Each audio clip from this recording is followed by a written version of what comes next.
Assalamu alaikum. I hope you all of you are doing great. So a new day, a new thought, a new beginning. So thought क्या है भाई आज का हमारा? माफ़ी।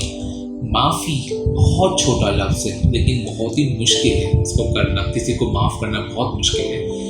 तो यार देखो, माफ़ी जो होता है वो हम अपने लिए जो है वो करते हैं, बेसिकली किसी को माफ़ हम उसके लिए नहीं करते हैं। देखो, कब तक अपने आप को जो है वो किसी कैद में मुब्तला रखोगे, कब तक अपने आप को गुलामी के अंदर मुब्तला रखोगे? क्योंकि देखिए, ये बहुत मुश्किल काम है कि किसी को माफ़ कर देना, और जिसने आपके साथ बहुत गलत किया हो या फिर बहुत ज़्यादती की हो आपके साथ, तो आप इतनी आसानी से तो माफ़ नहीं कर सकते। लेकिन कब तक आखिर? क्योंकि आपको आगे भी बढ़ना है, आपको उसी चीज़ को लेके नहीं बैठना, क्योंकि आपको वही चीज़ जो है वो याद कर रहेगी, आपका माइंड जो है वो प्रॉपर काम में नहीं लगेगा, आप कुछ भी काम सही तरीके से नहीं कर सकोगे। आपके दिल के अंदर बस यही जो है वो बार बार ख्यालात आते रहेंगे कि यार मैंने तो कभी उसके साथ इतना गलत नहीं किया, फिर उसने मेरे साथ क्यों किया। मीन्स कि आप जब तक उसे माफ़ नहीं करोगे दिल से, आप आगे नहीं बढ़ पाओगे और जो है एक कैद मुब्तला रहोगे। तो यार माफ़ कर देना बेहतर है, क्योंकि आप उसको उसके लिए माफ़ नहीं कर रहे हो कि वो फिर चाहे अपनी ज़िंदगी में जो भी करता है, आप उसको अपने लिए माफ़ करिए। इंतहाई मुश्किल काम है लेकिन ये इंतहाई ज़रूरी काम है। You need to bring a peace in your own life. आपको अपनी ज़िंदगी में सुकून लाना है। अगर आपने माफ़ नहीं किया ना, तो आपने अपने अंदर बुक्स, कीना, हसद ये सब भरना स्टार्ट कर दिया है। जितना ज़्यादा ये सब भरोगे उतना ही अजाब में रहोगे। तब इंसान की सोच का जो महवर है ना, वो सिर्फ एक शख्स और एक फ़र्द ही रह जाता है।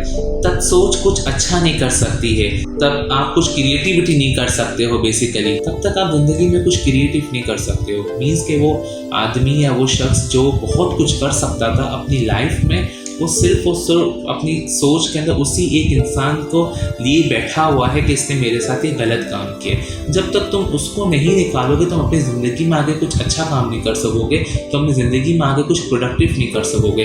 तुम जहाँ थे तुम सिर्फ वहीं रह जाओगे। अगर तुम्हें इस बुक से बाहर निकलना है, अगर तुम्हें इस टेंशन से बाहर निकलना है, तो तुम जो है उसको सिंपल कहूँगा, लेट इट बी, छोड़ दो यार उसे, बाहर निकलो उस चीज़ से और आगे बढ़ो। देखो, माफ़ करने का मतलब ये नहीं है कि तुम जो है वो बहुत ही कमज़ोर हो या तुम उससे बदला नहीं ले सकते। नहीं, तुम ले सकते हो। अगर उसने तुम्हारे साथ गलत किया तो तुम भी गलत करके उससे बदला ले सकते हो। लेकिन क्या बदला ले लेना जो है वो हल है, या फिर माफ़ कर देना बेहतर हल है? क्योंकि देखो, तुम बदला लोगे तो फिर तुम्हें जो है वो एक दिल में रहेगा कि यार इसमें और मुझ में क्या फ़र्क रहेगा। अगर उसने मेरे साथ ये गलत किया तो मैंने भी उसके साथ वो काम किया और गलत किया उसके साथ। तो ये सब चीज़ें तुम्हें और जो है वो डिप्रेशन में या फिर तुम्हें और जो है वो टेंशन में मुब्तला करेंगी। तो इससे बेहतर है कि माफ़ कर, बहुत ज़रूरी है ये। क्योंकि तुम जो है एक अपने आप को क्या खुदा मानते हो? नहीं ना, नाउज़ुबिल्लाह। खुदा जब तुम्हें माफ़ कर सकता है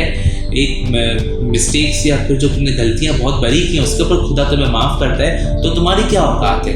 तो यार माफ़ कर दो। माफ़ कर देने में जो है वो मज़ा भी है। तुम्हें ऐसा लगेगा कि यार तुम अपने आप को बड़ा बड़ा महसूस करोगे कि मैंने इसको माफ़ किया, तो माफ़ कर दिया, तो लेट इट, छोड़ दो।